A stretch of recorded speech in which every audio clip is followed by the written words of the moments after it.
Euromaxx highlights. And here's your host, Louise Houghton. Hello and a warm welcome to you all. As the fashion capitals of the world prepare for this season's men's fashion weeks, we start off by looking at male models. But first, here's a glimpse of some of our other stories on the show today.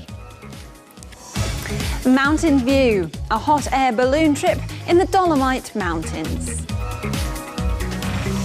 Bright ideas, lighting designer Lee Broom's creations are a big hit. And savoury sweets, pastry chef Christian Hums makes dessert out of vegetables. When you think of a model, you usually think of stereotypical model images like women with infinitely long legs or trim yet muscular men with angular jawlines. However, Berlin's newest model agent, Del Keynes, is sick of these definitions of beauty. In fact, Del found that being different was the key to his success when he worked in the profession himself.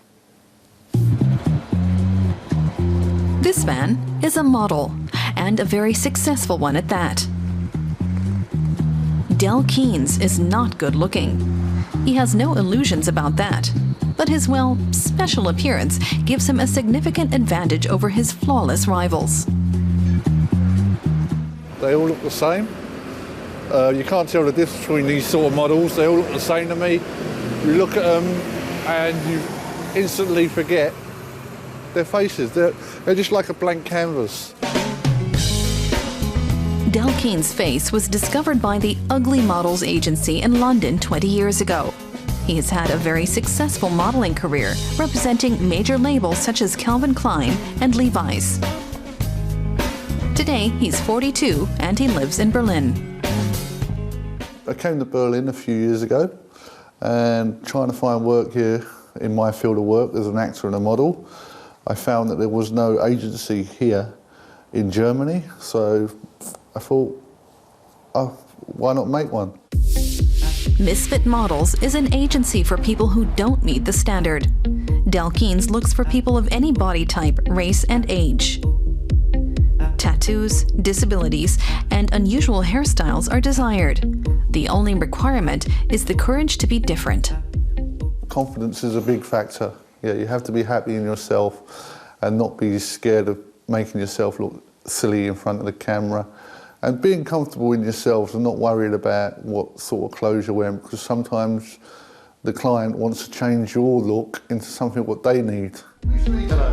These people have that confidence.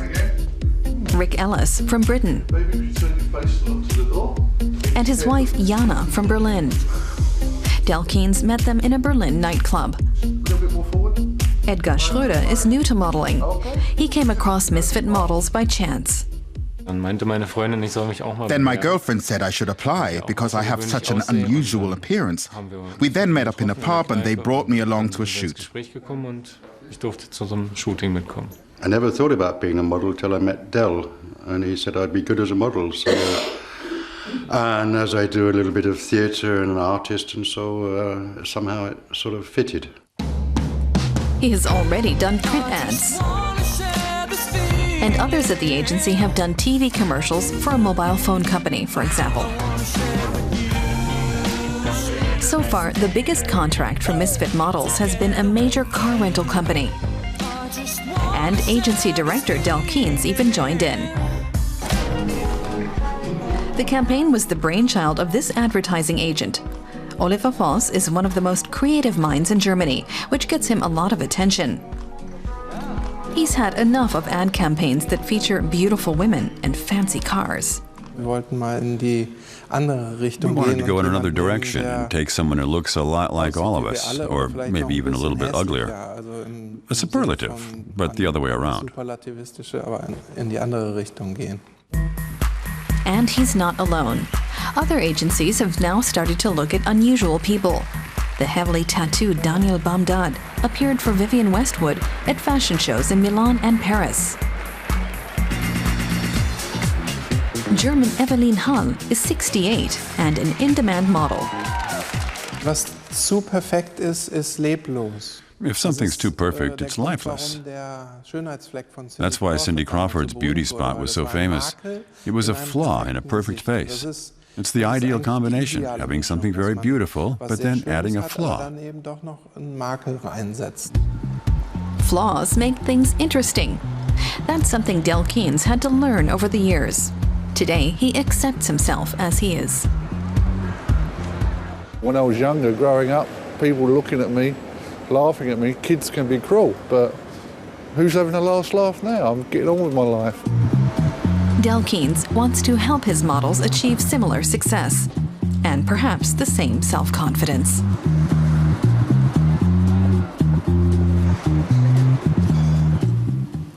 Time now to head over to Italy for an international balloon festival. For the 11th year now, hot air balloon enthusiasts gathered in the north of the country this past week to witness team races and a sky full of colour.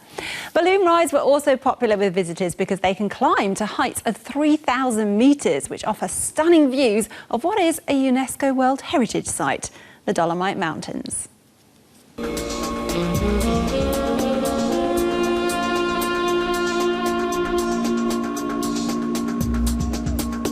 It's up, up and away time again.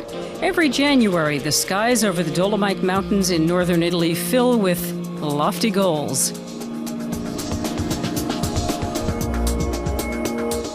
The Dolomiti Balloon Festival attracts Europe's best balloonists, like Guido Montemudro from Milan, one of around 90 balloonists in Italy. Ballooning is not that popular in Italy. You'd need to raise awareness to make more people take it up, but it's a beautiful sport.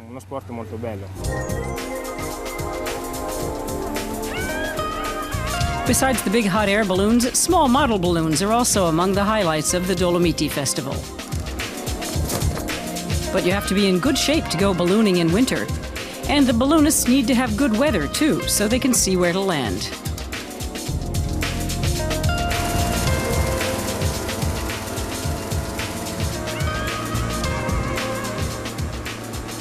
This year, the festival had to be postponed for 2 days amid poor visibility. Then on day 3, cautious optimism. When the fog recedes, we're all waiting for that moment. Then we'll have the Dolomites as our backdrop.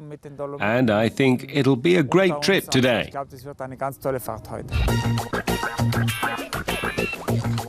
Germany's Günther Binder and son Martin decide to brave the skies. They're the only ones to start their journey today, each in their own balloon, even though it's still misty.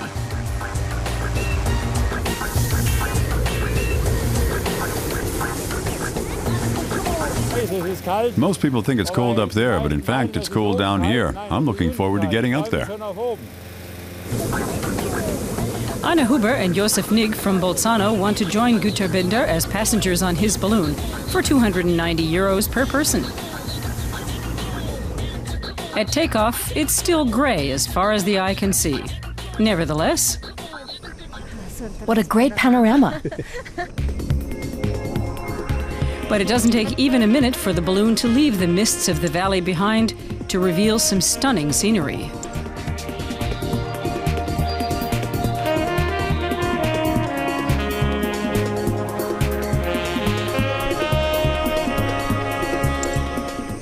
I only knew the mountains from mountain climbing. I've never seen them from this perspective. I can't describe it. Amazing. Günther, on the other hand, flies over the Alps 6 or 7 times a year in his balloon. But even he never ceases to marvel at the Dolomites. It's 12 years since I was first here, and I thought, just look at that. They really fascinated me. I had already seen the mountains, I had been to the Alps, but the Dolomites are not the Alps, they're something else.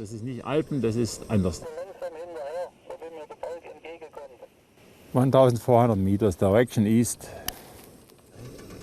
Günther Binder never lets his son's balloon out of his sight. Günther is one of the most experienced pilots here. Over the past 28 years, he's clocked almost 3,000 balloon rides. Still, the Dolomites are a big challenge for balloonists, no matter how accomplished.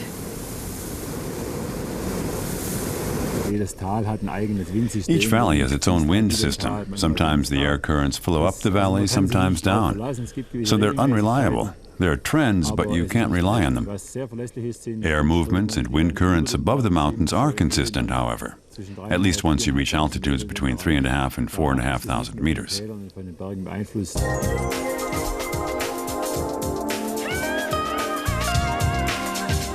3 hours later, the 55-year-old has a landing spot in sight.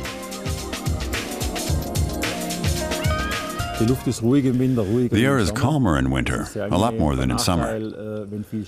But if there's a lot of snow on the ground, then we can't drive the car off-road. And carrying the balloon through the snow and putting it in the trailer is a lot of work. And when there's a bunch of snow, then you have no choice but to use a snowcat or a heavy tractor, or at worst, a helicopter. Welcome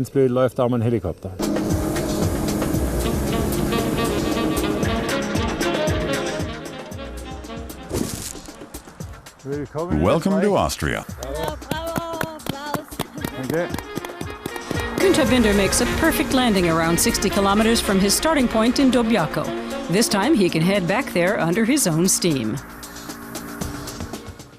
British furniture and interior designer Lee Broom likes to combine modern and older retro looks. This has become his signature style, and his pieces can be found in London's most exclusive department stores. Lee's gone on to win the British Design Award 3 times and earn an international following. We caught up with him in the trendy London district of Shoreditch.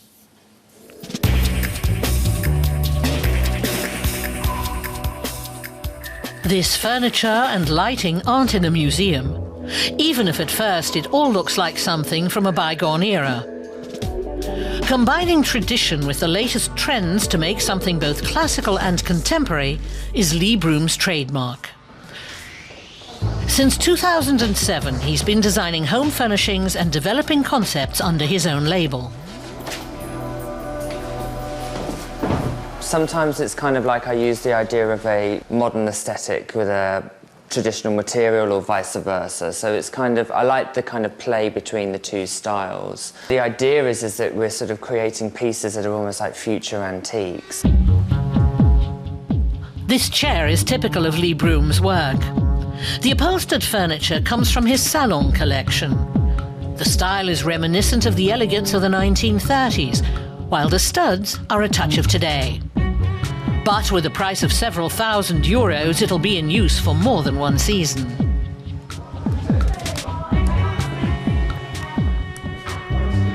Back when he was 17, Broom won a design competition that allowed him to work for British fashion icon Vivienne Westwood. He then went on to study fashion design at the prestigious Central St Martin's College of Art and Design.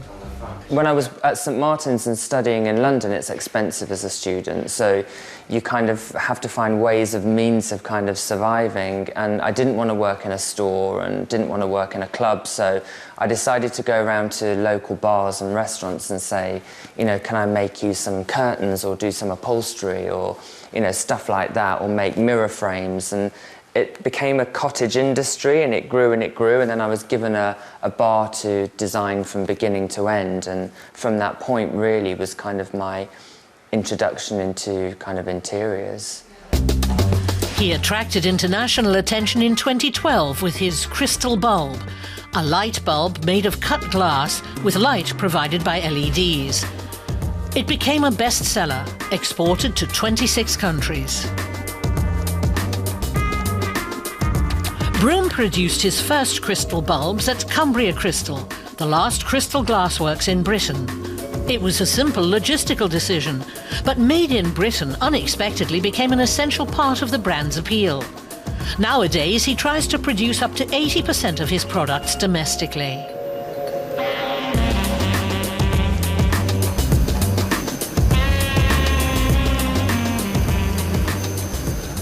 It's an interesting way of working as well. You know, some of these people have been doing this job in a certain way for many years, and then somebody like me comes along and then sort of says, oh, we should put carpet inside a light, and they're kind of like, well, this is sort of insane.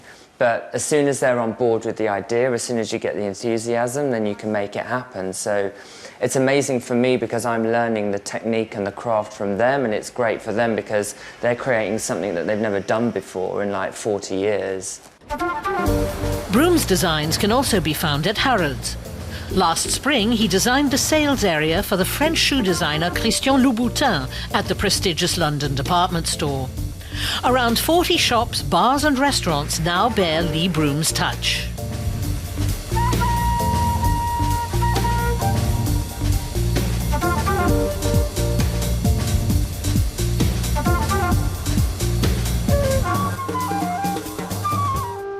I kind of think when you walk into that environment, part of what you're wanting to do is kind of escape. And I like that idea of escapism and taking somebody on a bit of a journey. At 37, Lee Broom is still at the beginning of his career. And he's living proof that some things never go out of style. Now, by this time of the month, many people have made New Year's resolutions to lose weight. Of course, this can be challenging when it comes to dessert time, at least the conventional kinds. However, customers can order with a clear conscience at La Mer restaurant on the German island of Sylt. And that is because the main ingredients in their desserts are vegetables. Pureed parsley and sourdough crumbs. A cassis tart with parsley root puree and a cream of green parsley. Christian Hums takes soup ingredients and turns them into a dessert. He even dares to combine cassis jelly and sourdough ice cream with parsley and cranberries.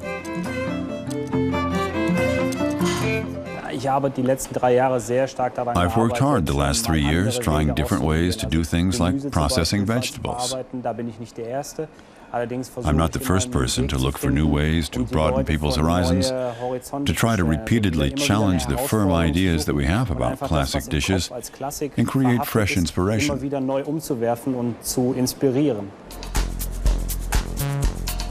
Cucumber as a dessert rather than a salad ingredient. Pureed parsley made into a cream. Avocado with soy mousse for dessert. Christian Hums' compositions are a gourmet treat at the end of head chef Sebastian Zier's menu.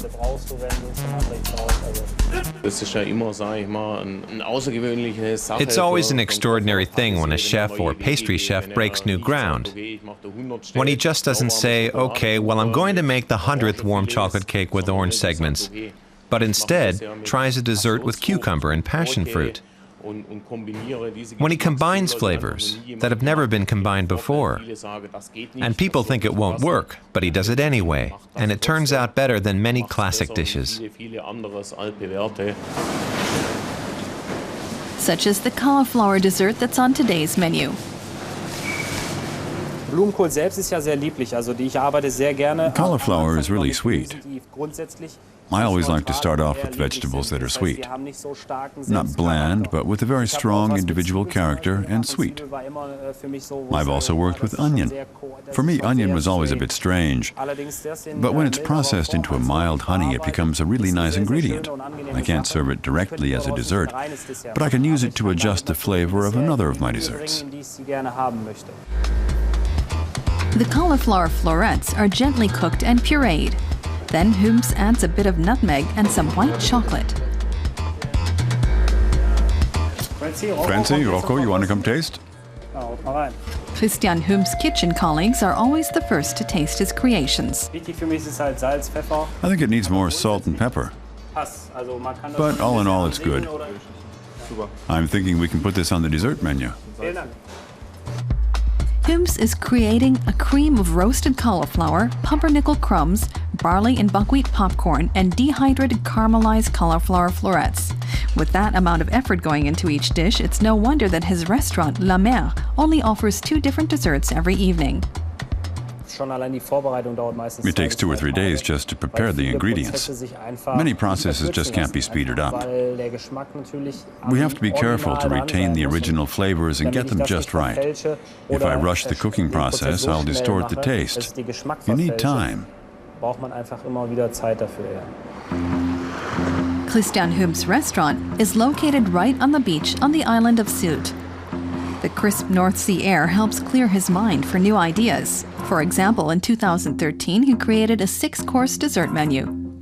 There's no set definition for a dessert. The limit is when you stray too far into the area of warm cuisine. When the salty notes, the herbal notes, and the masculine tones become too pronounced. And people start to think, oh, that's just an appetizer. There's a very fine line. Not every guest is happy to discover cauliflower on the dessert menu, but most are curious. The feedback, though, is generally positive. One thing is for sure, Christian Hums' desserts aren't something you will forget in a hurry.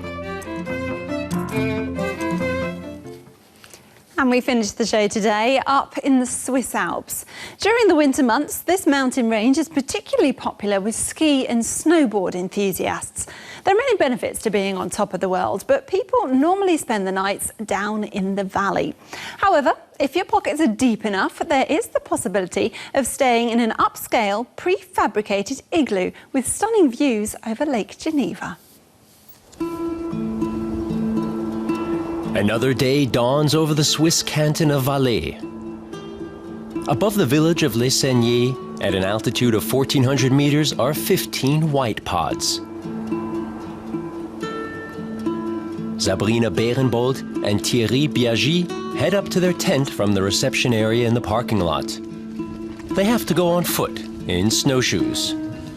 Snowmobiles will bring their things up later on. They've booked a short stay in the pod.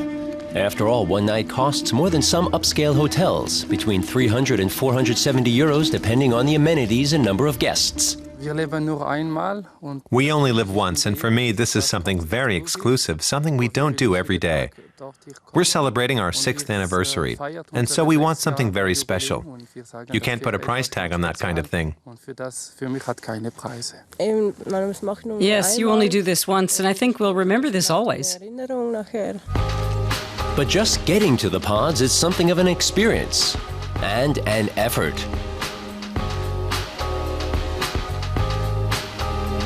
However, the 20-minute climb is well worth it.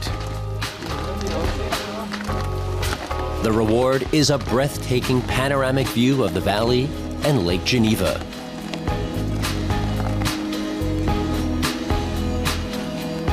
And the tent is cozy and preheated. And they're surrounded by nature.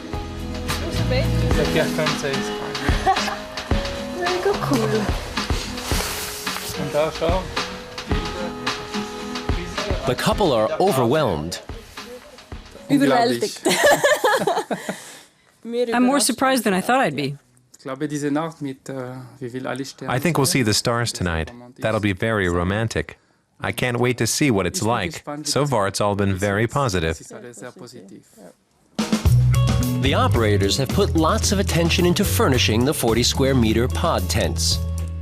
And the guests do sleep in a real bed. The lamps, armchairs, and tables are supplied by a local tradesman. All in all, little remains of the raw camping experience. Every pod has its own shower, with water delivered from hot springs. Guests also have their feet kept warm. Over the double bed is an upper level, with room to sleep 2 children. A staff of 15 look after the facilities and the guests' well-being. Joris Babotin has been the general manager for 2 years now. What we want to offer to our guests is peace, comfort. When our guest comes to Whitepod, they just see something which is unique in the world. They just relax, they just forget about everything. They just think of the nature. We can say they can hear the silence. The tents were designed in the United States. A steel geodesic dome provides stability against the wind and snow. A wood stove provides heat, retained inside by triple insulation. The staff keep the stoves burning during the day, but at night, the job is up to the guests.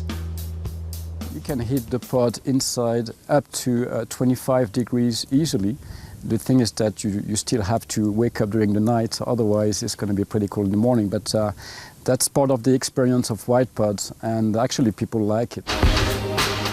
After sunset, the guests can retire to their tents or dine in the resort's own restaurant nearby. After a long, exhausting hike through the snowy winter woods, Sabrina Berenbold and Thierry Biaggi enjoy a traditional Swiss fondue, the perfect end to a perfect day. Now they're hoping for a clear night with a view of the Milky Way from their cozy abode. Well, yes, on that cosy note, it's time to say goodbye for today. It was great to have you with us, and do hope you can join us again soon. Bye-bye for now.